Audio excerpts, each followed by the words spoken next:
Hi guys, Ronnie here and welcome to one of my own aero testing sessions this time. So unfortunately we haven't done as many as I had hoped for this year, but since I decided to do a race on Sunday and my form is relatively good compared to the training I've been doing, so I just want to give it a shot. And we have some few refinements that we still need to make. So I have two options basically for the reach. The longest one we ruled out already because that was slow. This is the 0 offset, and I also have the 10. So far it looks like the 10 is going to be the fastest, but we'll try this with a few stack options. Then we go up. If this doesn't work very well, then we go up to the 10 mil forward offset version.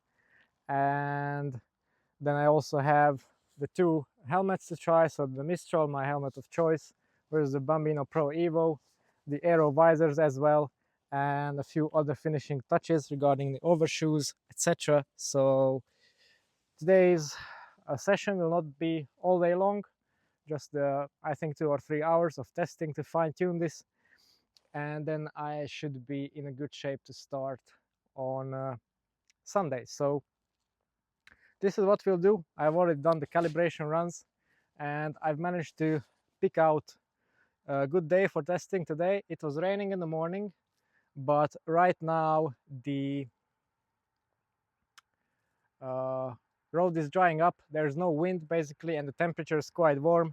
I have yet to check the air pressure or the air density, sorry, to fine-tune the measurements. But yeah, the thing is that since we've done so many testing with clients, I had to pick out the ideal testing days for them to check the weather, and that left me basically a lower hand. But yeah, today it should be good enough to get these measurements done, and then I'll be ready with my time trial bike setup with the Colnago for this instance. So yeah, that's the plan. Let's get cracking. Okay guys, so yeah, I think that's the end of it for today.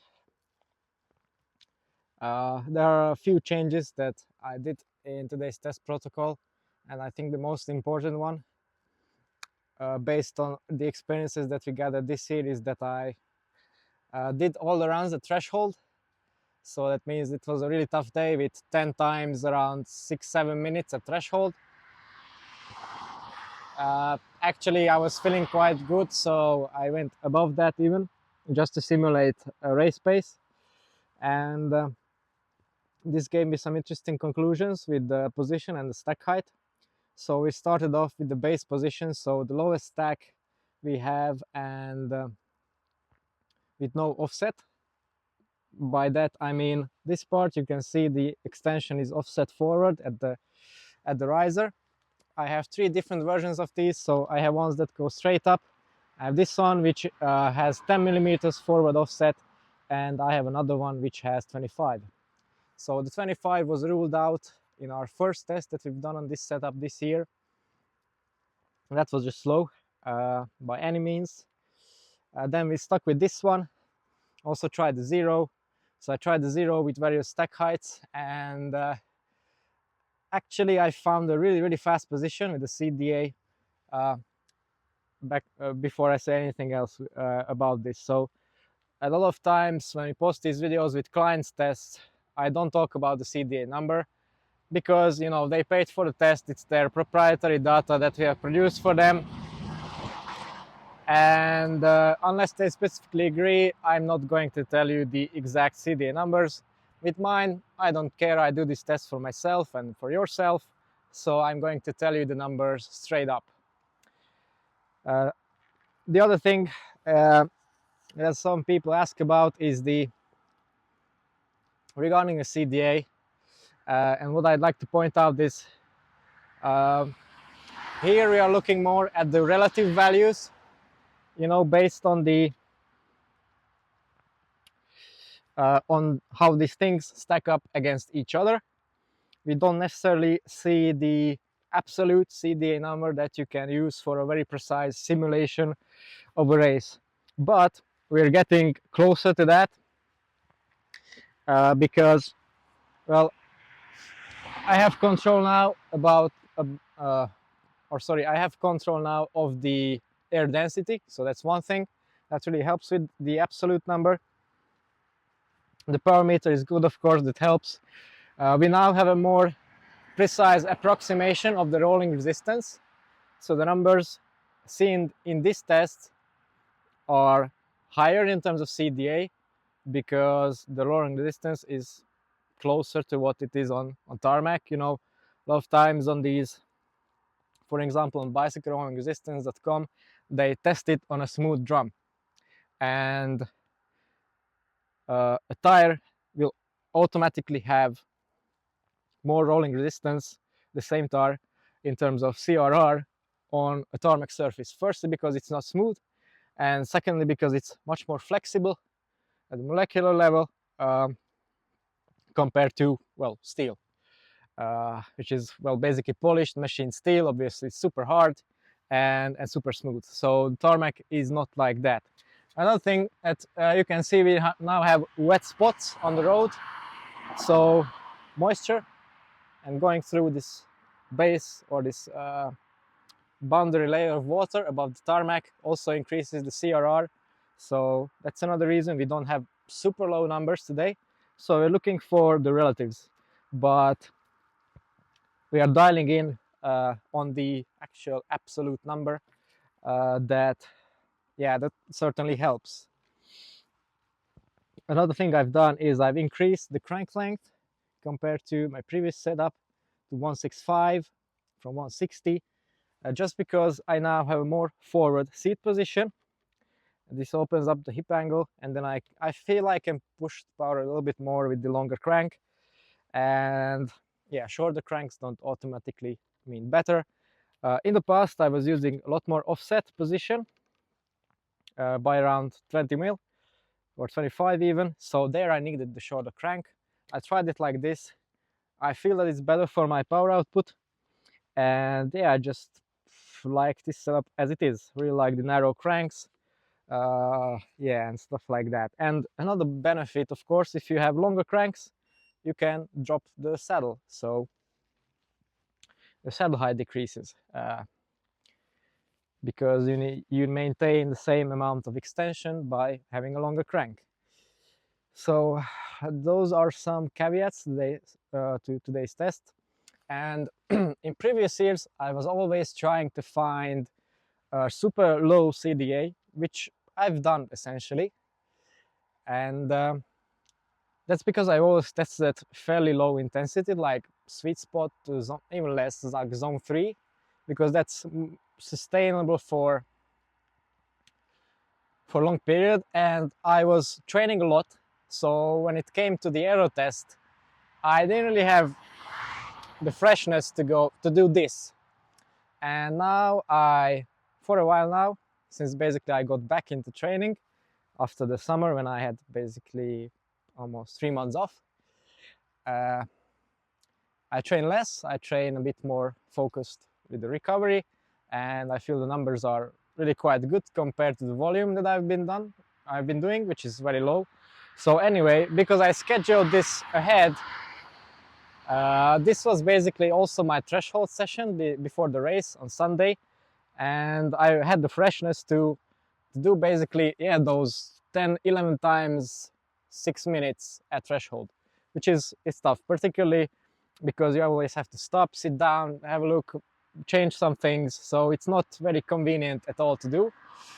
But this pointed me towards a right direction with my position, because the fastest CDA, that was 171, and that came with basically the zero offset and the lowest amount of stack, so 40 millimeters. But that was, well, the first thing, the visibility was quite poor, and I had to look up all the time, which was not very comfortable and yeah, or convenient. But despite that, because my torso was so low, we got a really good number. The problem with this position was that basically I struggled to hold it around 280. And yeah, earlier in the year, I just thought that, well, that's what I can do because I'm in bad shape. Which was partly true because I was overtrained. but now we played around with the stack. So then I went on to the forward position again, which we found previously or the middle position, should I say, which we found to be the best last time around. And again, we started with the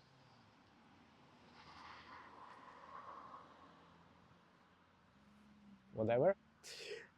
We started with lowest stack position, which because of the reach felt better, and the CDA was also quite good. I'm not really sure. I think it's 174, so ballpark.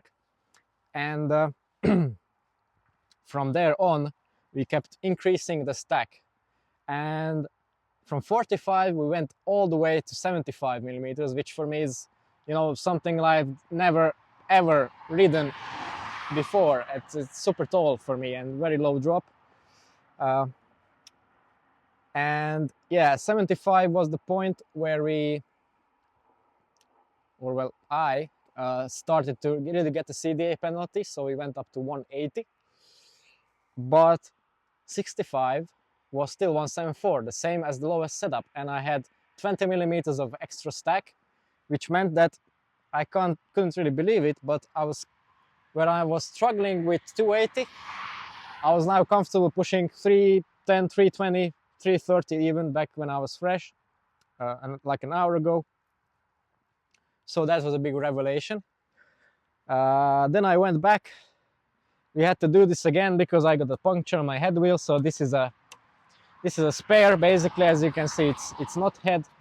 It's just something it's a client's wheel that I had laying around. So luckily we had that and the permission to use it for the rest of the test. Anyway, with this 65 millimeters of stack and 10 mil forward offset, I have a super low CDA 174, and I can also push the power, which I'm really happy with, because yeah, I was basically averaging around 49 k's per hour, 49 to 50. So yeah, that's great. And also you have to keep in mind that that value is, well, measured with the bridge and all this, which adds a ton of drag. The final setup would be, well, without the bridge, and because of this extra 5 millimeters that we have to put underneath to make it equal. So again, the absolute value is going to be a tiny bit lower than that, so hopefully I can go pretty fast with this setup. And when all this was done, because of the riser system that I've designed, it's actually quite quick and convenient to do changes, and we tried a whole lot in a not very long time, so I'm also really happy with that. Yeah, then we went on to the more hardware oriented changes. So we got one variable with the wheel. Unfortunately, that's a bit imperfect, but I've tried this helmet, the Bambino Pro Aero, against the Mistral. It was exactly the same. And I also tried the Aero visor, which unfortunately it was a penalty. For me, the CDA bumped up all the way to 183, so quite a big penalty there, which is a shame because I think it looks pretty cool. But it seems that I'm just the next guy who it doesn't work with, or girl. So that was no improvement. The helmet was the same, but I think this one looks nicer, so I'm just sticking with this one. Matches my kit a lot better, I think, than the black and blue one. Yeah, I kept the hat. The hat is a useful little addition, so that's nice. Apart from the Aero benefit, the other one is that I don't get sweat dripping on my visor, which can be really annoying, particularly that the casque visors, unfortunately, are not very high quality, as is the rest of the helmet, basically. So, yeah, overall, I'm really happy with the current position. Quite a lot of stack, as you can see, compared to my standards anyway, but I think it looks cool, more in line with the current trends, and it just works. It just works, you know. Realistically, I have the same CDA basically with than with the low setup with much more power and much more comfort. And yeah, one thing I didn't talk about was the head position. Now, in the really low stack height, it was so low that I could ride it like that, and I'm used to riding it without looking too much. But I have to move my head uh, a fair bit, particularly now that, you know, in the past few months I wasn't really trained to do much blind riding basically. But with the tall stack height, I can just make very minor changes to the head position, and I can still see. I can still keep my head low, close to my hands. So it's just an excellent compromise, I believe. Well, I not believe now, I know, because they've done the test, obviously. So yeah.